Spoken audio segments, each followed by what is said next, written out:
Hola y bienvenidos a otro vídeo de Aprende Anestesia. En este vídeo quería repasar algunos aspectos muy importantes en relación con la posición de prono, tanto de cómo vamos a darle la vuelta, como todas las cosas en las que nos tenemos que fijar cuando un paciente está en prono.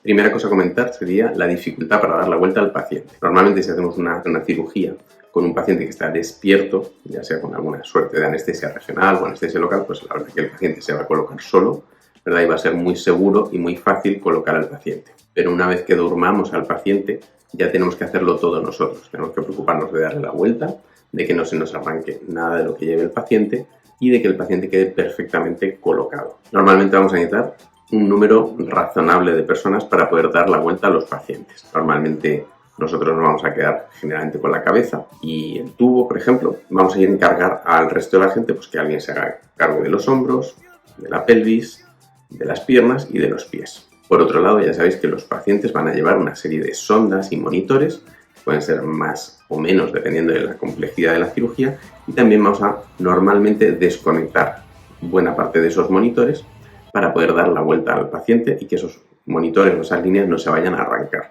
Normalmente anestesia se va a quedar con la cabeza del paciente y con el tubo endotraqueal o el dispositivo de vía aérea, y vamos a encargar al resto de la gente que nos cuiden distintas vías, ¿no? Lo habitual es que digas, tú te quedas encargado de la arteria, tú te encargas de los pies, etc.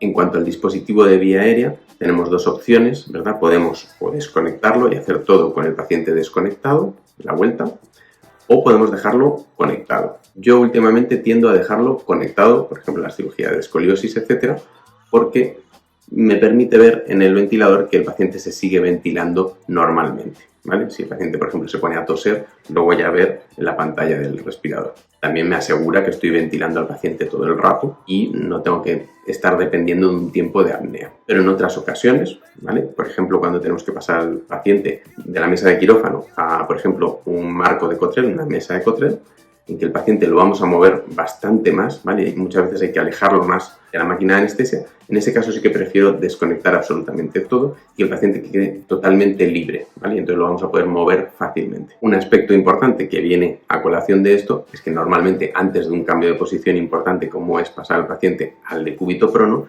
nos va a interesar mucho hacer una denitrogenación del paciente, igual que cuando lo vamos a intubar, pues poner unos minutos de oxígeno al 100%, cosa que todo ese rato en que vamos a desconectar y desmonitorizar al paciente, el paciente está lleno de oxígeno y va a aguantar y va a tener un tiempo de apnea de al menos 5 minutos. Y si se produce cualquier incidente, nos alargamos o lo que sea, el paciente va a estar siempre bien oxigenado. Por cierto, que la recomendación siempre va a ser tratar de volver a monitorizar al paciente lo antes posible. En cuanto a la vuelta, tenemos dos opciones principales. Una sería dormir al paciente en su cama. Según entra al quirófano, lo duermes en su cama, lo monitorizas un poco, lo duermes, coges su vía y luego lo vuelcas como una croqueta sobre la mesa de quirófano, que a lo mejor ya está preparada con un trineo o unos rodillos, etc. Esa opción es buena si no tienes que hacer gran preparación. Si solo le vas a coger una vía y ya le vas a pasar a la mesa, pues perfecto, no has perdido tiempo. Pero en cirugías que la preparación es mucho más larga, como por ejemplo una escoliosis, en que tienes que analizar un montón de vías, hacer un montón de sondas, colocar un montón de monitores de monitorización neurofisiológica,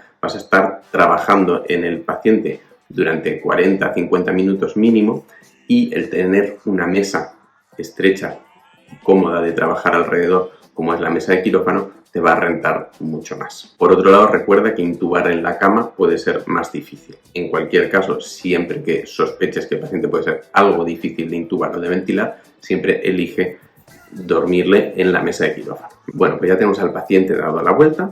Ahora vamos a hablar un poco de toda la colocación y almohadillado para evitar que el paciente se lesione, porque normalmente cuando el paciente va en decúbito supino, pues no hay mucha estructura noble por la parte trasera del cuerpo, pero por la parte delantera tenemos muchas estructuras nobles, ¿verdad? Los ojos, la nariz, la boca, las mamas, los genitales, etc. Yendo por orden, vamos a empezar con la cabeza. La cabeza siempre la vamos a querer tener en posición neutra, y neutra en todos los planos. Eso quiere decir que no lo queremos tener girado y tampoco lo queremos tener ni extendido ni flectado. Queremos que esté neutra. Entonces, es cierto que tú puedes hacer una anestesia y tener al paciente con una anestesia general y el paciente mirando hacia el lado, ¿vale? Eso se puede hacer.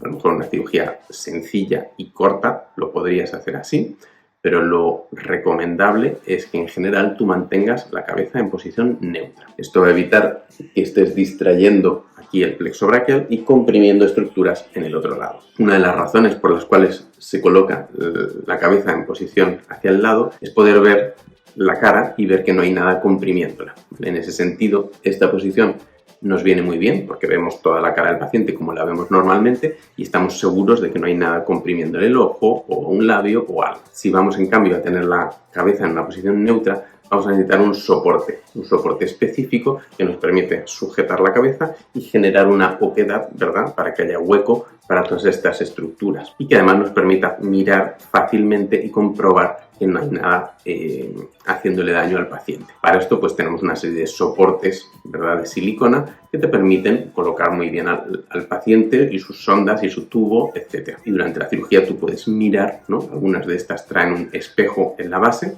que te permite mirar el espejo y ver la cara del paciente, ¿vale? Pero si no, pues siempre vamos a poder mirar y podemos confirmar que todo sigue en su lugar bien puesto. Este tipo de soporte lo puedes colocar cuando ya le has dado la vuelta al paciente, pero probablemente lo más cómodo y lo mejor sea ponerlo antes de dar la vuelta, en que lo puedes colocar mucho mejor. Una vez que hemos dado la vuelta al paciente, vamos a confirmar que no hay ninguna sonda ni nada que se nos haya quedado contra el paciente haciendo un decúbito. En este sentido, ya hemos recomendado en otros vídeos que yo tiendo a preferir que cualquier sonda, en vez de que vaya fijada a la cara del paciente, la voy a fijar hacia el tubo, de manera que siempre las sondas se alejen de la cara del paciente y cuando yo no las esté viendo, pues no se me pueda pasar una sonda que está así a moverse, ¿verdad?, y tocar contra un ojo o contra la nariz. De manera que si acompañan al tubo y están pegadas al tubo, las tienes ahí muy controladas y en general no te van a dar un problema. Otra cosa importante es confirmar que no tienes una compresión, ¿verdad?, del cuello, ¿vale?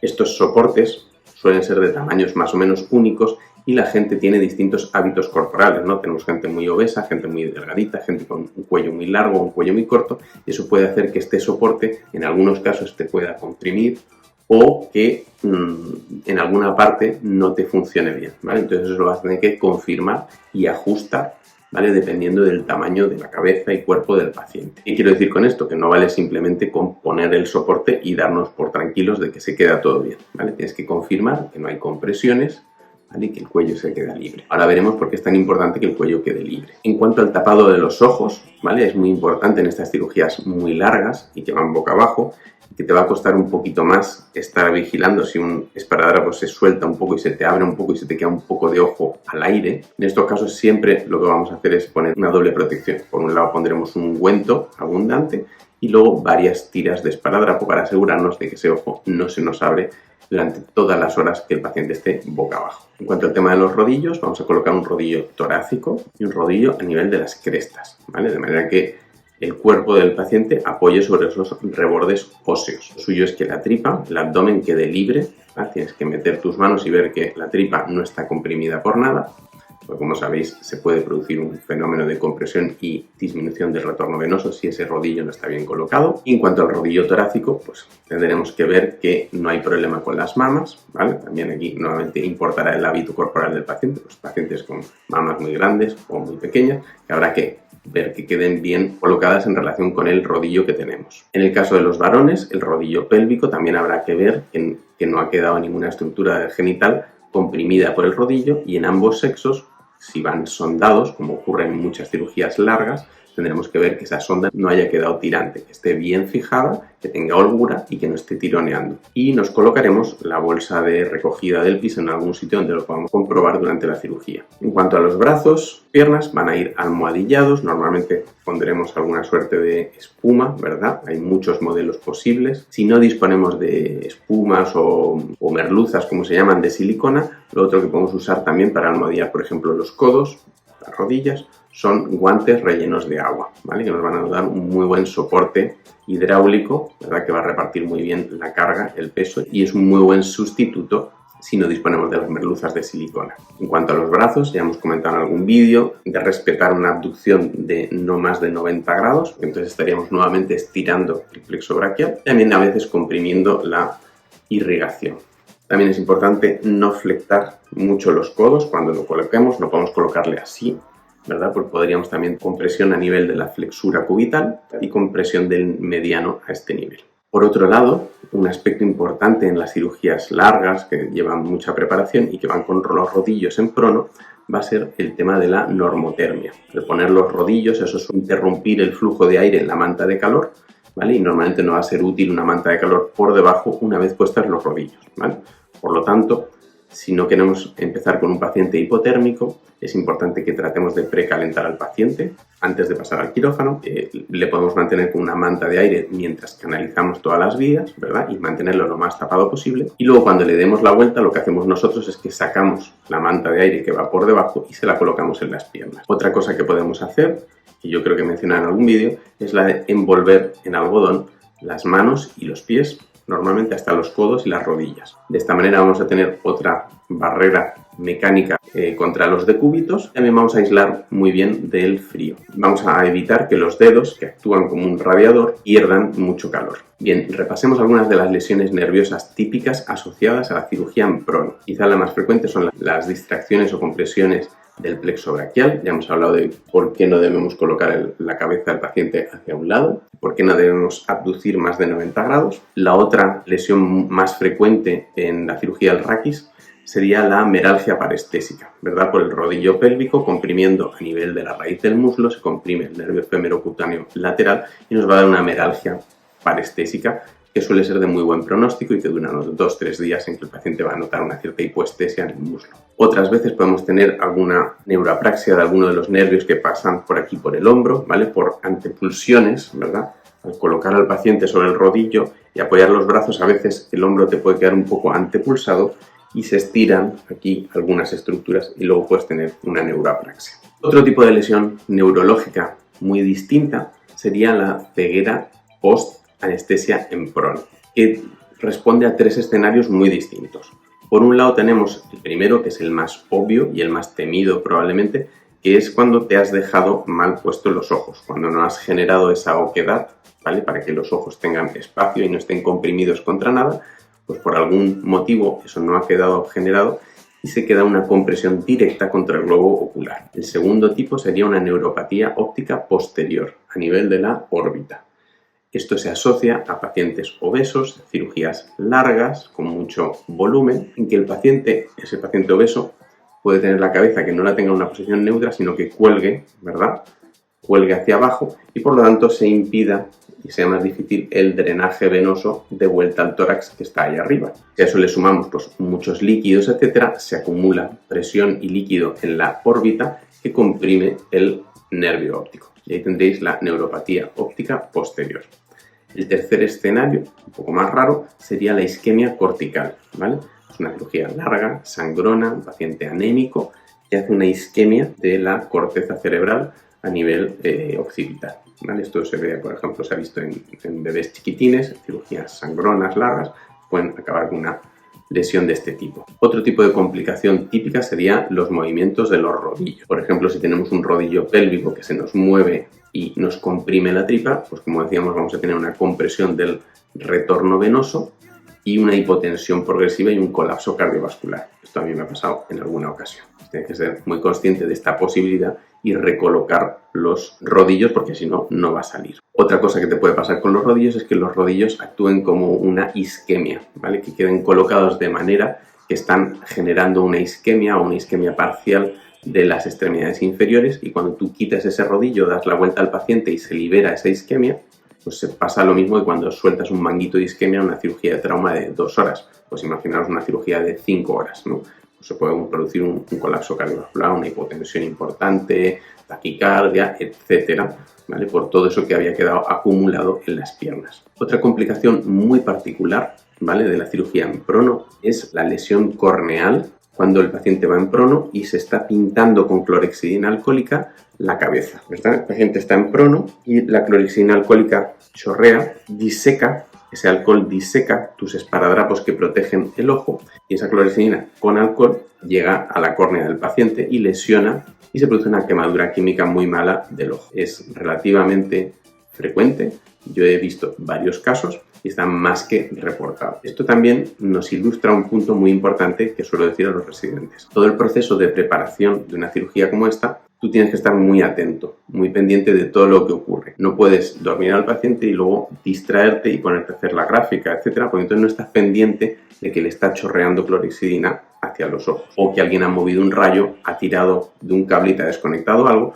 o que alguien ha vuelto a mover al paciente y todo lo que tú habías colocado, que había quedado perfecto, ahora se ha movido, está mal colocado y a lo mejor se va a quedar mal colocado durante las siguientes 8 horas. Otra cosa que os quería comentar en relación con los cambios de posición es que debemos esperar que puedan generarse cambios, incidentes críticos, etcétera, en relación con ese cambio de fase, ese cambio de posición. Una anécdota que me ocurrió a mí hace muchos años con un paciente que tenía una enfermedad de Duchenne, que se operaba de la espalda, de escoliosis, fue que al darle la vuelta, el paciente de repente no era ventilable, ¿no? La máquina no podía ventilarle, la máquina de anestesia, y a mano era imposible meterle nada de aire. Tuvimos que darle la vuelta al paciente de nuevo y en cuanto le dimos la vuelta, pues oye, el paciente se ventilaba perfectamente.